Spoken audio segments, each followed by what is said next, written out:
modul transition course, dimana kita akan menitik beratkan lebih spesifik dan lebih detail lagi ya, bukan hanya ke identifikasi, trend direction dan lain-lain, tapi juga ke metode entry-nya. Nah, perlu saya tekankan kepada kalian ya, bahwa kalian tidak perlu mengikuti plek-plekan ya metode entry ini. Kalau kalian sudah memiliki metode entry sendiri, silahkan gunakan metode entry kalian masing-masing gitu ya. Misalkan pakai indikator apa, lalu candlestick pattern apa. Tapi ya, saya tahu banyak di luar sana yang belum memiliki metode entry yang baik. Oleh karena itu, silakan saja bagi kalian untuk mengikuti metode entry ini ya. Ini akan cukup detail ke semuanya ya, dari conditionnya, entry, stop loss dan target dan seterusnya. Oke, sekarang kita akan langsung masuk aja. Nah, di video YouTube saya itu saya selalu menerangkan tentang 4 langkah dalam analisa trading, analisa dan trading gitu ya. Saya akan bahas sedikit lagi ya, kita akan ulang lagi karena ini adalah framework yang ada di otak saya yang perlu terus-menerus diulang-ulang, karena dengan framework ini kita menjadi tidak kebingungan di market. Yang pertama itu identifikasi, trend dan momentum ya. Nah, nanti kita akan bahas di sini. Lalu prediksi, direction dan targetnya. Nah, ini dua hal ini adalah step kita sebagai analis dulu. Jadi bukan sebagai trader, tapi sebagai analis dulu. Nah, kebanyakan itu kebingungan di market karena dia langsung masuk sebagai trader dan mencari entry gitu ya. Nah, padahal di sini kita akan step pertama adalah sebagai analis dulu. Kita identifikasi dulu trennya di mana, kuat naik turun atau sideways, lalu momentumnya seperti apa. Karena di dalam tren naik ya, seperti pada modul sebelumnya ya, di modul 1 saya ada jelaskan bahwa di dalam tren naik kita bisa melakukan beberapa jenis trading. Di dalam tren turun, kita juga bisa melakukan beberapa jenis trading. Oke, jadi prediksinya, meskipun trennya naik, kita bisa prediksi dia turun dulu. Ya, artinya kita bisa mengambil counter trend untuk sell-nya terlebih dahulu. Oke, nah lalu di sini setelah kita ketemu identifikasi dan prediksi direction dan targetnya, baru kita analisa sebagai trader. Nah, jadi nanti ini akan dibikin dikecocokan gitu ya, bahwa kalau identifikasi prediksinya itu adalah naik, lalu cara entry-nya ini ketemu ya, condition, entry, stop loss dan target. Jadi kita ini merupakan rules based strategi yang dicocokkan dengan mappingnya. Jadi kalau di atas identifikasi dan prediksi ini adalah kita mapping dulu, baru di sini kita tentukan cara entry, nanti ada conditionnya, entry, stop loss dan TP-nya. Baru nanti setelah kita berada dalam sebuah posisi ya, ini kita akan lakukan trading management atau tidak gitu, tergantung dari plan kalian masing-masing. Nanti kita akan jelaskan ini, saya akan jelaskan ini nanti di part paling belakang nanti. Oke, nah sebenarnya identifikasi dan prediksi itu adalah bagaimana market bergerak gitu ya. Kalian lihat kembali di modul sebelumnya, di modul 1, di situ saya ada jelaskan bahwa market bergerak itu dalam 3 fase ya, trending up.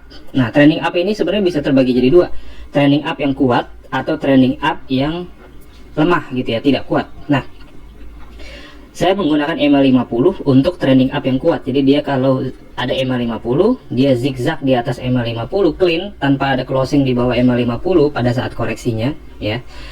Maka di situ artinya trending up yang kuat, dan ini implikasinya adalah saya tidak akan buru-buru untuk melakukan counter trend untuk sell ya. Tapi saya lebih akan senang cari pullbacknya di area ZTO ya, seperti pada modul 2. Oke.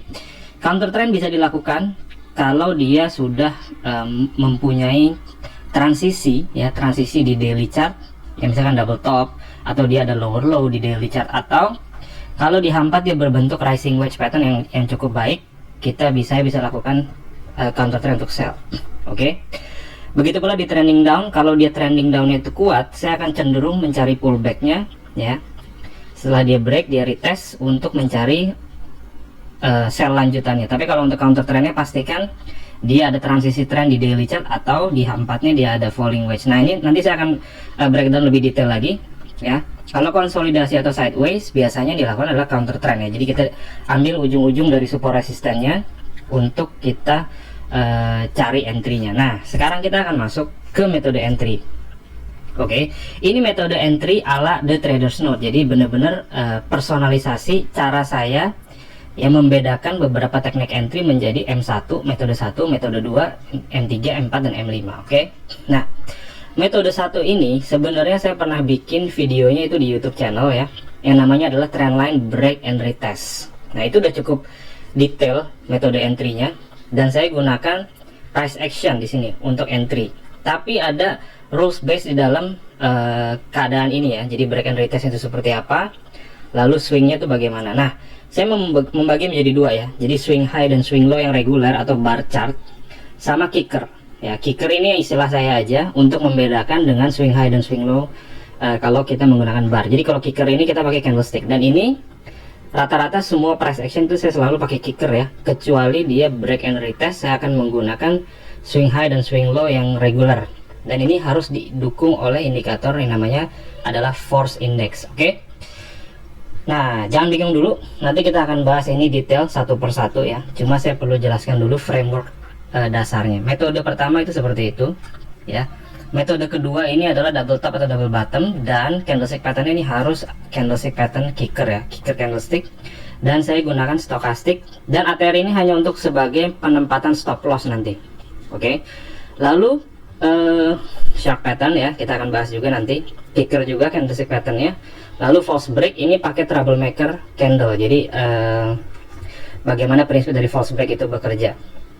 Nah, yang terakhir ini yang paling simple adalah ketika EMA-nya itu reversal, kita bisa menggunakan price action kalau dia ada base ya. Dia membentuk sebuah base baru dia jalan. Nah, kita akan masuk dulu, saya akan bahas lagi lebih detail mengenai swing high dan swing low yang menggunakan bar chart. Ini yang simple ya. Nah, ini saya bagi menjadi dua kan. Ini kan kalau swing low, ini kalau swing high. Nah, misalkan dia ini kita gunakan bar chart ya, dia turun koreksi, pastikan ada dua candle koreksi ya. Jadi ini contoh di dalam tren naik, dia ada koreksi dua candle, dua merah ya, dua bar merah. Lalu dia terjadi swing low. Jadi swing low itu ada keadaan seperti ini, bar merahnya syaratnya adalah dia ditembus oleh bar warna hijau. Jadi dia harus closing warna hijau, tapi closingnya nggak penting di mana. Ya, dia boleh closing di dekat atas, dia boleh closing di sini. Jadi makanya di sini saya nggak bikin ya bar closingnya di mana. Yang penting dia ada lewatin atasnya dan dia closing warna hijau, itu aja. Lalu closingnya tembusnya dia nggak harus langsung ya, dia boleh ada beberapa candle merah dulu baru dia tembus. Nah, atau dia seperti ini contohnya, ketika new low dia langsung hijau dan dia tembus atasnya dan dia closing hijau.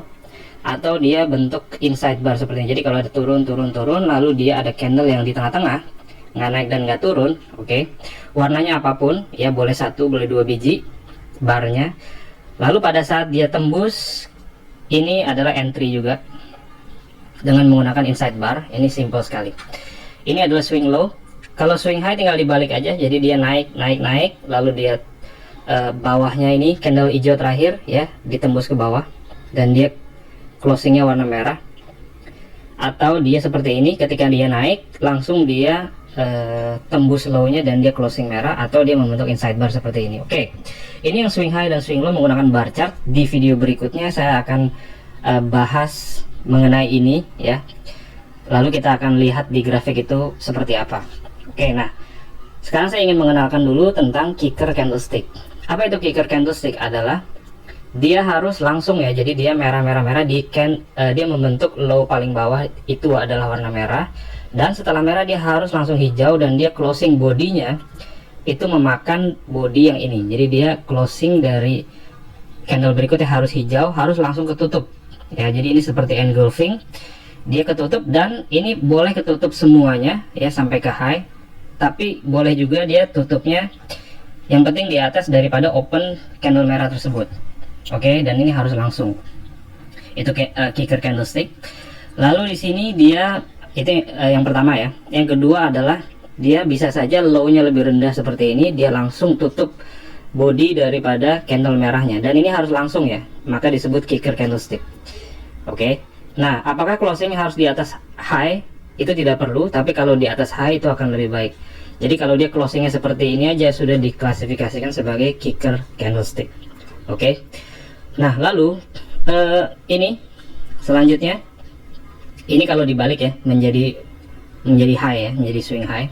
Jadi dia lagi naik, candle hijau terakhir langsung dibalas candle merah ya, dan dia langsung tutup body dari opennya di sini ya. Boleh tutup di bawah low-nya, boleh juga tidak, yang penting bodinya harus ditutup langsung ya, nggak boleh ada inside bar segala macam, itu bukan kicker namanya, dia harus langsung.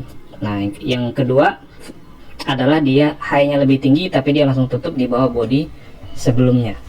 Oke, nah lalu kicker candlestick ini biasanya saya kombinasikan dengan double bottom dan double top ya. Jadi, nah seperti contoh di sini double top dan double bottom ini price actionnya dia harus kicker pada second bottom atau second topnya. Nah kalau sharp pattern juga seperti itu, ketika dia reject dari Fibonacci ya, nanti saya akan masuk di situ di beberapa video berikutnya. Nanti kita juga harus menggunakan kicker candlestick untuk entry-nya. Oke, nah untuk video kali ini sekian dulu supaya nggak terlalu panjang ya. Kita akan bahas beberapa part ini di video-video berikutnya. So sampai jumpa di modul berikutnya.